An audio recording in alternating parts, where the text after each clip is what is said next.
Happy Monday, everybody. My name is Brandon Rosa, and welcome to episode 267 of the Xbox in 10 podcast, your weekly source of Xbox gaming news covered in around 10 minutes. Every Monday, this podcast covers new game releases, the previous week's gaming news, and we all learn an Xbox-related fun fact together. This show is on YouTube and podcast services around the world, so please subscribe in your favorite and leave a review. Xboxin10.com, no numbers, is your quick source for links to all of our podcast destinations and social media profiles, which you can follow at Xboxin10. To start, let's talk game releases.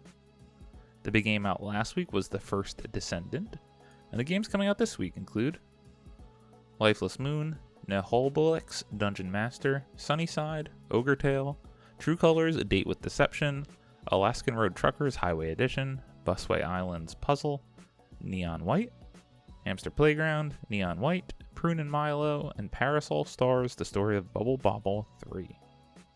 Some new games have come to Game Pass and or are coming soon, and they include the following. You can now play Journey to the Savage Planet on Cloud Console and PC, as well as Nickelodeon All-Star Brawl 2 on Cloud Console and PC.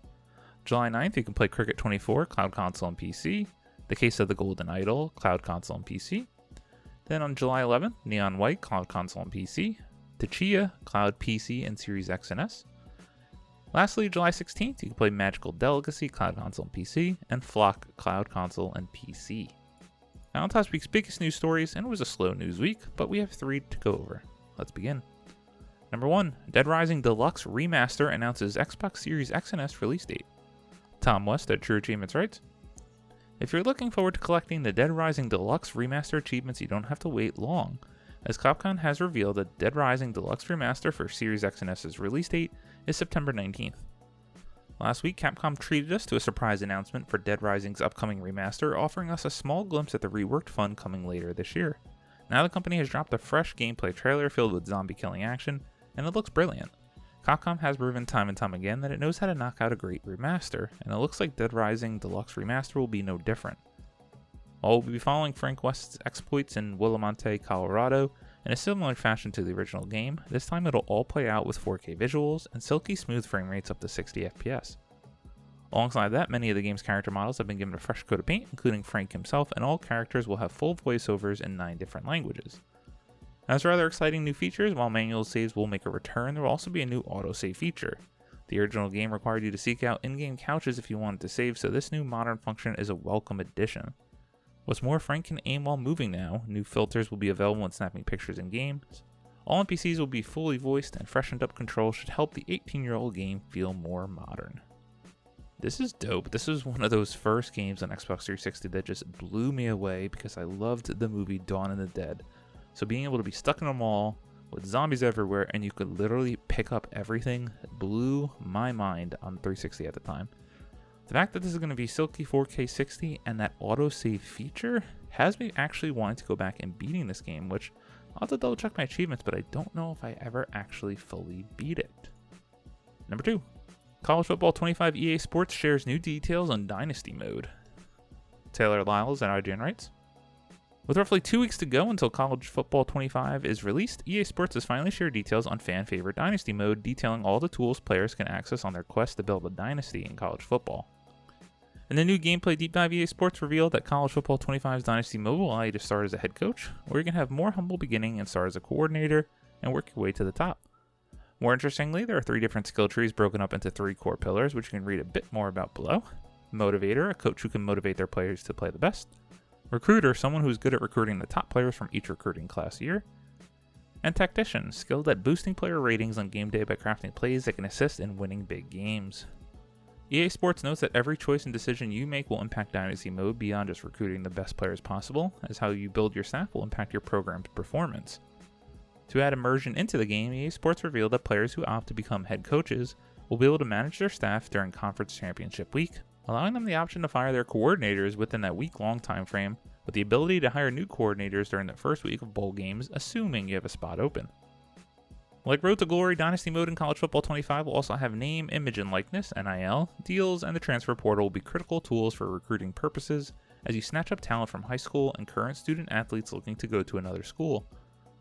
Other interesting tidbits include Dynasty Mode, which offers player options to convince kids to stay at your school if they decide to enter the transfer portal or declare for the NFL draft. When recruiting players, each will have different desires and goals they want in the school they plan to commit to. Recruits could care about things such as playtime, the likelihood of winning championships, building their brand to obtain more NIL deals, staying close to home, stability in the coaching staff, and academic prowess, to name a few. Yet, the most interesting thing coming to College Football 25's Dynasty Mode is the ability to realign football conferences. Every conference is set within the 2024 alignment, example Texas and Oklahoma heading to the SEC, and Colorado heading to the Big 12.